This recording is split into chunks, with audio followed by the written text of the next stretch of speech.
Sam from RoadTrailRun coming to you here from beautiful Rye Harbor in New Hampshire. We're going to talk about the Brooks Hyperion Elite 2. Three of us have already gotten some first runs in this beauty. Jacob up in Portland, Maine, Ryan down in Massachusetts, and boy, did everybody fly. So instead of me yakking, I'm going to let the guys tell you how it went, and then we'll get to some details. Hey, it's Ryan from RoadTrailRun, and today we're testing out Brooks' Hyperion Elite 2, the fastest shoe they've ever made and also the most expensive shoe in my closet right now.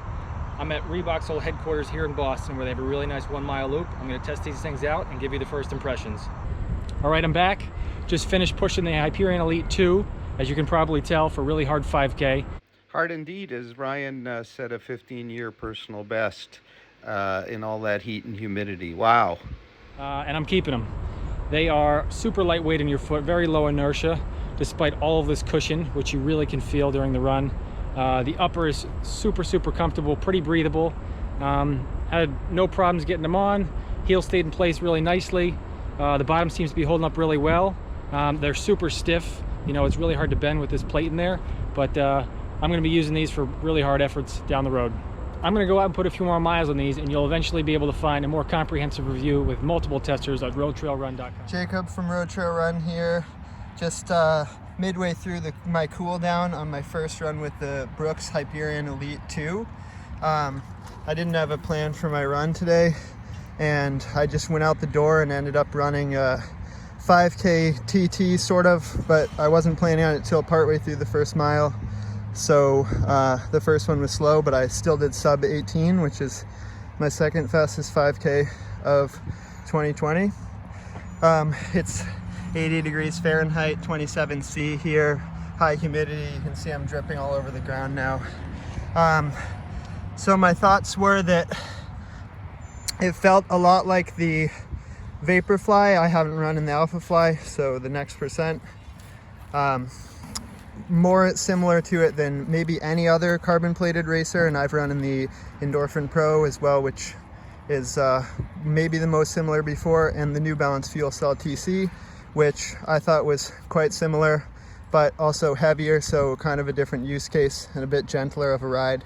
And I think the Hyperion Elite 2 slots in between the TC and the Vaporfly in ride, having a little bit softer and less aggressive geometry than the Vaporfly next percent, but a little bit more toe rocker than the TC, maybe a lot more toe rocker.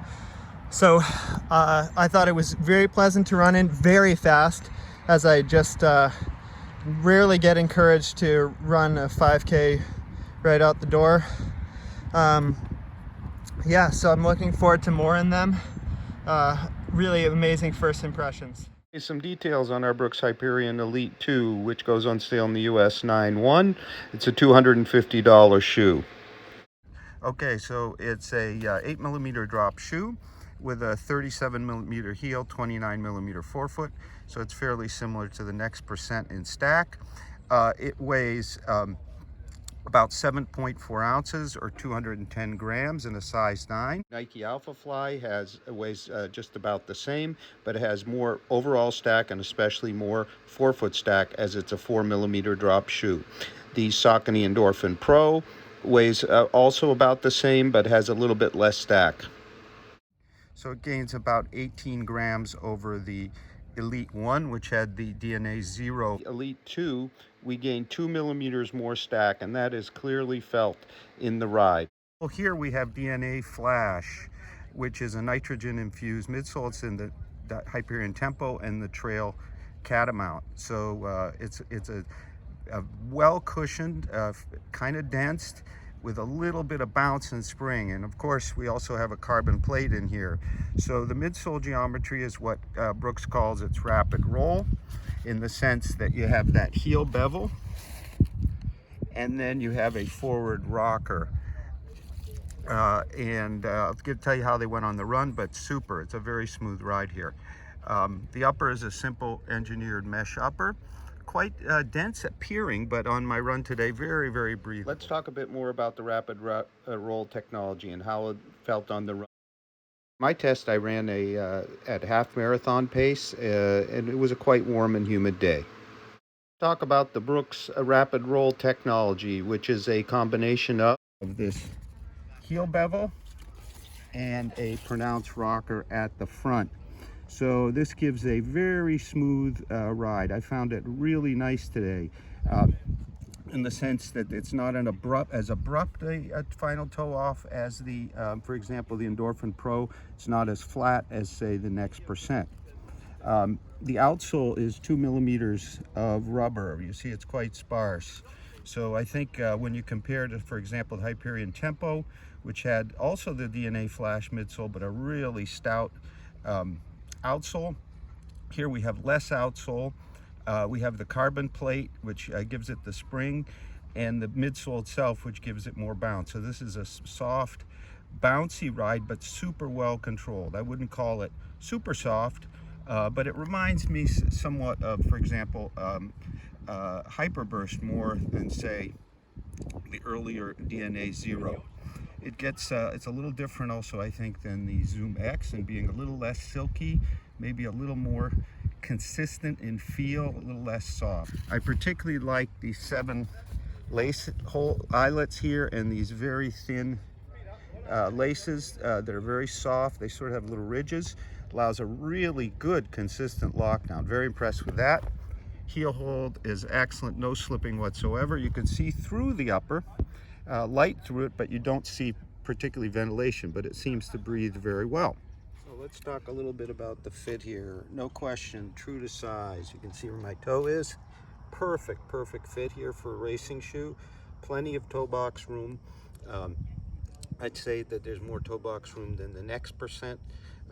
Similar to the Alpha Fly, but the Alpha Fly's knit is a little kind of more rigid, even though it's thinner. The heel hold is excellent. No issues whatsoever. Sometimes these lighter shoes have a bit heel hold issues, maybe the Endorphin Pro, but this one it has a stiff rear piece and then softer side pieces is just fine.